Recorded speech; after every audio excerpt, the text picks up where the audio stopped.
insist on clinging to that negative view of themselves, and they want to die, and they're not worthy, and this and that, and they don't believe these, always there for them. And it's hard for me to handle it. I try not to be co-analytical, and I try to stay in my own space, and sort of life, and good model, whatever. Give any sort of advice to somebody like that. Yeah. Why do you think it's not working sometimes?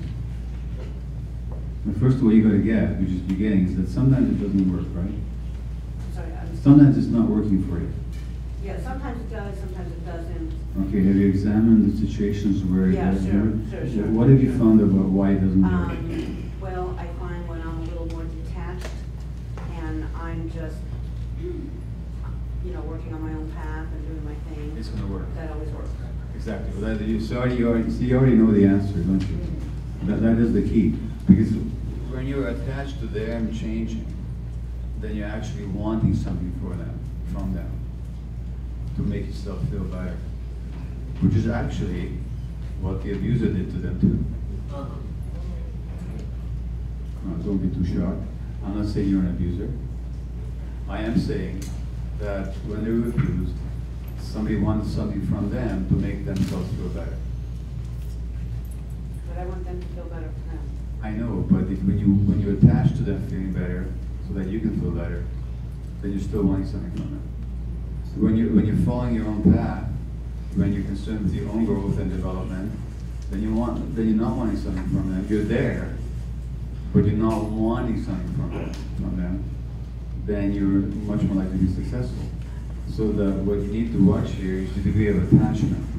So whenever you notice a kind of intensity and an urge that's when you need to back off.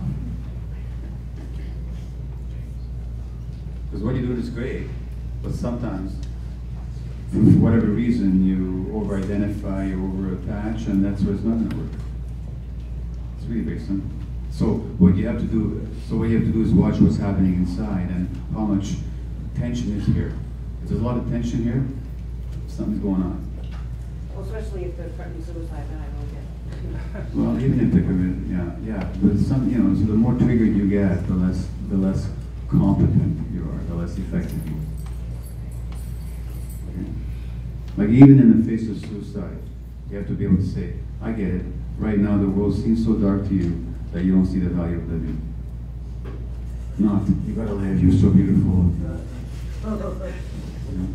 Okay? Thank you. Yes?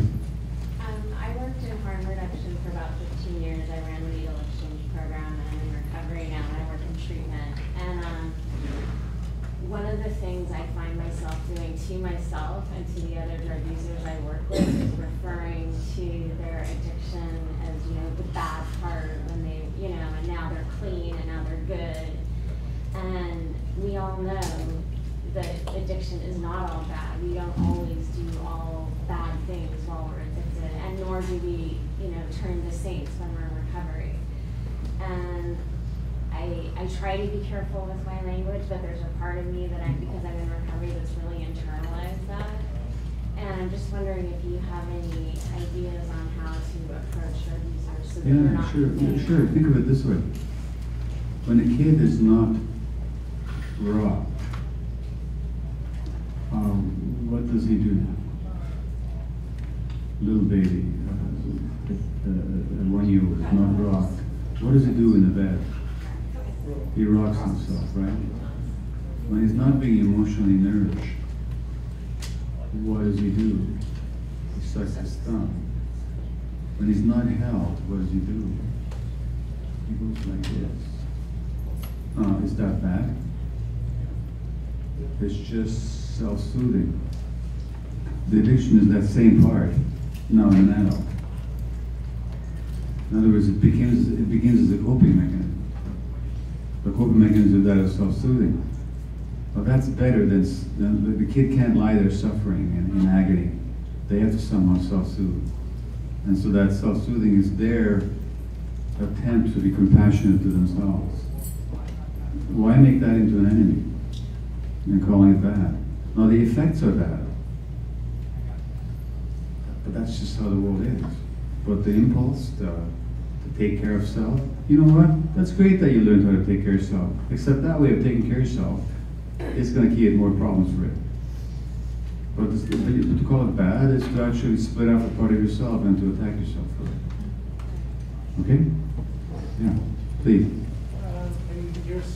the way you just responded, when the kids cry, because my first reaction is, what do they do? And I said, cry. Yeah, that's the first thing they do, but when the kids are not picked up, Okay. that's when they, you know, and when you actually look at societies that are sane, like hunter-gatherer societies, which according to a study in Notre Dame, from Notre Dame University a couple of years ago, is the optimal parenting environment. One of the reasons being is when kids cry, guess what? They get picked up. And no idiot doctor comes along and says, don't pick him up because you're just going to spoil him. You know? So that you're right. The first response is to actually seek help. And it's when that help is denied that the self-soothing comes along. For sure. Yes? Can you talk a little bit more about the way societies raise their children in tribes, how that works better? Sure. There's three elements in the tribal society that seem to be the basis for health. One is positive touch. So the kids are held all the time. You know, there was somebody in Nairobi, Kenya, some years ago, I read this article in the newspaper, opened up a shop where they sold baby buggies, and the shop wasn't thriving much. And the reporter asked the shop owner why her product isn't being bought. And she's laughing and she said, people in this country don't understand, but they should put their babies into a machine. They just hold them and carry them everywhere they go. And, you know, the North American tribes with the poos, the kids are just held. The second thing is what we just talked about. When kids cry, they get picked up. Now, when you don't pick up a kid who's crying, guess what you're doing to them? You're stressing them. You're stressing them. And the brain gets overwhelmed by stress hormones, which actually interfere with brain development. It's very stressful to need to be held and not to be held. Not only that, the message you're giving is that the world doesn't give a damn. And so that being held is an absolute need of the child. So those are the two first, is the positive touch, being picked up if you cry. Thirdly, a context of nurturing attachment that goes way beyond the nuclear family. So that child is held in this network of multiple generations of adults that are relating to that kid as nurturing figures. And those are the three qualities in the hunter-gatherer tribe that seem to make a huge difference. Yes? Sean Morris with Housing Works. So along the lines of what Heather was actually talking about, and you mentioned the Vancouver Drug Users Association. We need to engage active drug users more in the planning, development, provision of services. We tend to wait for people to get sober or abstinent before they're okay and then can start helping. Well, the guy you got to invite here, or at least talk to, is a former patient of mine, Bruce Wilson. And I talk about Bruce in the book. And he's also a long-time president of the Vancouver Area Network of Drug Users. That's what VANDU stands for. He's a great speaker, and he's also to tell you a whole lot. And he was organizing and doing things all the time when he was still, you know, he's been clean now for a few years. But all the time, but it was a decade that he was a heavy user and doing all this work at the same time. Remarkable guy. He'd be fantastic. If anyone's interested in that, he's great to connect. What's your name? Bruce Wilson. I can put you in touch. So, you want to take another question?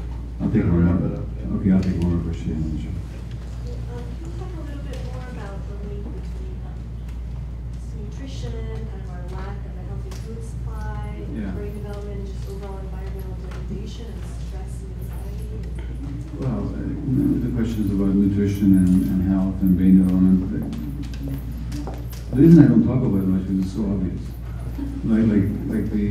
I should talk about it, and when you look, I probably will, because I'm gathering some material about it. But basically, we live in the most overfed and undernourished society in the world. I mean, the food that's, when I travel in this country, it's really something. When you go to the small places, like I go from New York State trying to find decent food. You know, I go to a pub somewhere, no, a hotel restaurant somewhere in New York, I think it was last, and I asked for a clam chowder, and I get this clam chowder, along with 4 huge pieces of bread. The butter is dripping off it. If I ate the 1/4 of one, I'd be probably causing myself a cardiac arrest, let alone so that, and in case of not, what you got here is an epidemic of obesity in this country. 30% of kids now are obese, and they're developing diabetes and all that kind of stuff. No, that's not purely an eating problem. Kids are eating too much because they're stressed, and they're trying to soothe their stress with the eating. But then we provide them with the junk foods, and I don't have to tell you how the food companies put sugar into everything, because sugar is very addictive for a lot of people. So this is a highly undernourished society, So yeah, which greatly contributes to the problem. And so thanks for the question, and thank you all for being here.